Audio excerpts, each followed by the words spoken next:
Today's part of a preview guide is brought to you from our own internal cells. The cells we are locked up in during the pandemic. How appropriate then that half this episode is taken up by other cells. Cells going about their day-to-day lives. Cells at work. It's also a preview guide for sequels, as two of the shows today are also sequels. There's also a show about the bottom. Well, the bottom tier anyway. I'm going to look at these new shows and let you know what I think of them, because, as ever, this is a 2021 winter anime preview from a different perspective.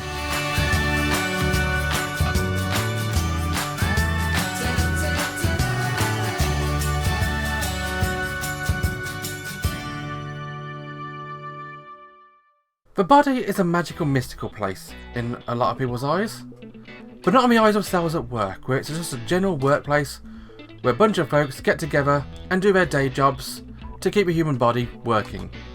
Welcome back to the wonderful world of a red blood cell, as she goes around delivering blood to the entire body, keeping everything working, and inevitably getting attacked by huge amounts of bugs. Well, don't worry, she's got a wonderful white blood cell to save the day every single time. Cells at Work is back with a second season, and everybody's cheering because we all need some good Cells at Work action right now. Especially in the current climate, Cells at Work will be a nice reminder of the wonderful things our human body can do, how our immune system can help us. Even when it doesn't look like it probably can, eventually it's our immune systems which will work alongside what's going on to help us. None of this episode's got anything to do with the immune system itself, since we're more talking about the actual blood system itself this episode, as this episode is very much a platelet episode. Although not our favourite leader platelet, she's in the episode. This episode we're introduced to another platelet, the adorably cute kid who gets the nickname of Backwards Cap Platelet. There's that one there. Now, we all know and we all understand the undeniable fact about life and cells at work. But platelets are wonderful. Whenever you see one, you just want to sit down and hug them. Little poke their cheeks and look at them and say how cute they are. But they're also a very important part of a human body. Especially when you get cuts and bruises, or in this episode, when you get a bump. Since when you have a bump, which is more like a bruise which doesn't pierce the skin, it's also a heavy injury to the body. But it's not a thing where infections happen. It's just when the blood swells and you need to protect it before it gets worse. And this is where the platelets come in, since this is very much a platelets territory. Fixing broken cells, blocking the blood so that it can be done properly, whilst things like the white blood cells in this situation are useless and literally used as clots. Now the story of this episode is more about the backwards cat platelet. He feels himself to be useless because he doesn't do this normal routine stuff like rest of them do. He prefers to be much more of a lone wolf. But everybody has their own strengths, and this episode brings his thought to a fore, as both he and leader and all the other platelets all save a day eventually. Now we also introduced a brand new character in this episode, another platelet style cell. We're introduced to the mega karyocyte, who I'm calling the platelet's mum, because she appears very much as a young mother, baby on her chest, chewing on all of her kids, telling them how good they're doing, being very harsh at times, but very caring, and always willing to celebrate success and celebrate everybody being cute and adorable, because they're platelets and they are cute and adorable. As a reintroduction to the world of Cells at Work, this one does well, without falling into a trap which a lot of anime sequels do, of just reintroducing us to the same cast of characters again. Red blood cell and white blood cell are there, still being very much a shippable item, but this is not about them this episode. This is about the platelets and about Backwards Capcom himself. And I can't think of a better way to reintroduce us to a world of Cells at Work. You can find Cells at Work everything over at Funimation. We interrupt this fun time with the platelets to bring us back to the ground with a bump, as we introduce ourselves to a world of A Promised Neverland, a dark and gloomy anime featuring a lot of orphans. Now the first season started out nice, calm, gentle, bit of a rocky start as you find out that the kids are actually in a farm, not an orphanage, but it's very much a escape from Colditz style scenario where we're trying to escape from the farm without being caught. Eventually they do, and the anime season is over. Now, Neverland 2 has a much more difficult story to tell, because they've now escaped from a farm and they're on the run. Although this is a brand new world, the rules are no longer what we expect, because the farm was designed to be very much a human orphanage, whereas the outside world is not. It's weird, it's dark, it's gloomy, there's spirits all over the place. There's demons hunting them down, willing to eat them the moment they step out of line. It's a very different type of show and setting. And of course, Emma and Ray are also on the run with the kids. Those are the two main leaders. And Emma is trying to hide the fact that she's still bleeding. Her ear has not healed properly.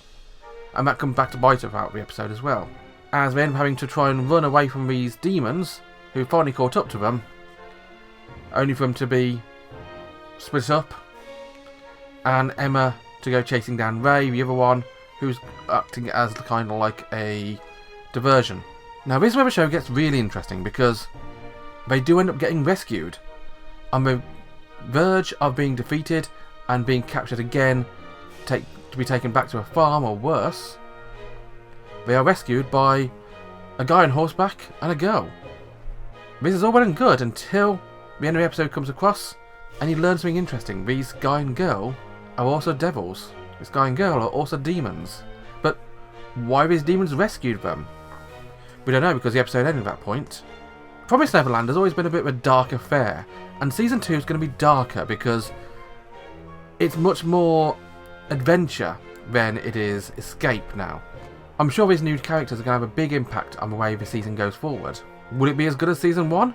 I expect it will be, but it's going to go in a different direction, so it's going to be interesting to see how much different it's going to be. However, if you are interested in watching Promised Neverland, you can find this one also over at Funimation. We now return you to expected transmission of Cells at Work, because today, not one, but two series called Cells at Work, where this one is Cells at Work Code Black, where Cells at Work is a bright, happy environment. All the cells work in conjunction with each other to make the human body work the best it can, and to fix all problems the moment they arise. Code Black does not.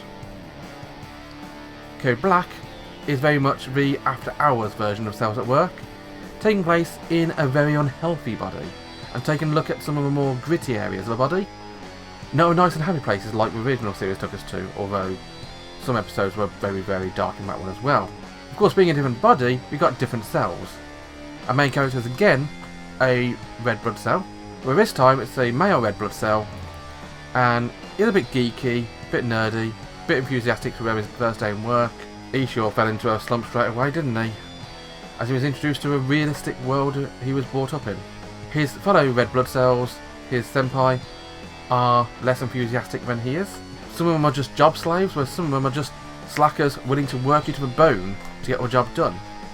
There's no time for rests, no time for idle chit-chat, and this blood needs to be transported around the body quick, because the body needs oxygen as quick as they possibly can. This is definitely not a healthy working environment. That's mainly because it's not a very healthy body. You got cholesterol clogging up the arteries, which makes red blood cells work harder. You got horrible diseases and the white blood cells fighting them off. The main white blood cell we meet in this episode and throughout the series is actually a female white blood cell. She's very cool, she's very awesome, very hot. It'll be interesting to know more about her. The other cells are also flavoured to this new world as well. Yes, well, obviously this does have platelets. Yes, they're still super adorable, but boy are they bratty. They know what they want, get out of the way, you're in our way, it's our job, come through. No cute poking on me cheeks here because I'll just slap you out of the way. I've got a job to do, they need to do it, damn it. If they don't do it, the body will die. Although this body is doing a good job at trying to kill itself off straight away, because the first episode is talking about smoking and the problems that has for your body. The episode actually makes the point of why would somebody voluntarily take poison? Why on earth would somebody voluntarily inhale carbon monoxide? Yet that's what people who smoke do. Now if you want to smoke, that's your prerogative. Please don't smoke in my face, because I don't like it. But Cells at Work takes it from a medical point of view as well. What sort of bad effects the smoke does for your body. The fact that the smoke you inhale has a huge detrimental effect to red blood cells. It makes them absolutely useless, unable to carry oxygen. which makes your other blood cells having to work much harder to get the same amount of work done. Now, Code Black is a Cells at Work anime which is very different from the original. In the same way, it's going to be very similar as well. Each episode will look to have some kind of problem or some kind of little mini-story, which is going to tell us about the human body, whereas the original series was much more about the general day-to-day life of a human body. This season is going to be looking more at the dark and gritty and more seedy aspects of a human body. I'm pretty sure the next episode is talking about the liver, and we all know what goes on with the liver, don't we? We'll find out, I'm sure. If you're interested in watching Code Black, it's also airing over at Funimation, literally just after Cells at Work is. Finally today, we have bottom tier character Tomozaki-kun, an anime about a super loser who's only good at video games. Real life sucks, so he walks around in a slump, face to the ground, hates everything except video games, especially his favourite video game, which is in no way Smash Brothers. This could not be Smash Brothers in any way whatsoever. We're not playing on Nintendo Switch, we're not using a GameCube controller adapter to play it with, we're not using these menu settings, not using the same graphics. There's no way at all this game could ever be Smash Brothers. Please Nintendo, don't sue them. Now, Tomozaki is one of the best characters of this game in the country. He's always ranking top of the leaderboards, is always challenged close by a rival who goes by the name of No Name, clearly a fan of No Game No Life. And something interesting happens with No Name. After their latest bout, where No Name is improving rapidly, No Name suggests to meet offline because they both live in the same sort of area, and so it's going to be interesting to see how they meet offline. What Tomozaki-kun does not realise is that No Name is someone he knows, and No Name doesn't realise this either, by the way. No Name just happens to be the alias of one of the most popular girls in school, Aoi Hinami, and Hinami is very, very much distressed at the idea of her biggest rival, her idol of a gamer, is just this crappy loser wannabe who has no friends, no life, and no prospects of life in general. And Tomozaki-kun has no interest in changing that. Real life is a crappy game, as somebody once famously said. But isn't that just a crappy excuse? If real life is a crappy game, then just describing it as crappy just means you're losing in it and you just want an excuse. Tomozaki-kun hates that argument in games. I'm bad at a game, so it's a bad game. So get better then, get good. Why not try and improve it real life? That's what Hinami says. There is very much an anime in the mould of Gamers from a few years ago, where a loser is going to end up going out with the most attractive girl at school because they're both gamers. And that is an interesting plot line because it's got a huge amount of promise there. I like Gamers, although it was very much set in its ways in some points. And this anime too is very attractive, and where it goes with it, I've no idea. It looks to be a case of popular girl adopting a geek to try and make the geek respectable. The only difference here is the popular girl has made a huge effort to be good at real life and just wants her friend who she respects in game to be that way in real life as well. And to see him being that down and out loser really hurts her. It's going to be her teaching him to be respectful, although I'm sure with standard pitfalls will happen here as well, as one thing will lead to another, they'll end up dating and he'll end up getting picked on for it. Who knows? Now, bottom tier character Tomozaki-kun is an interesting premise of an anime.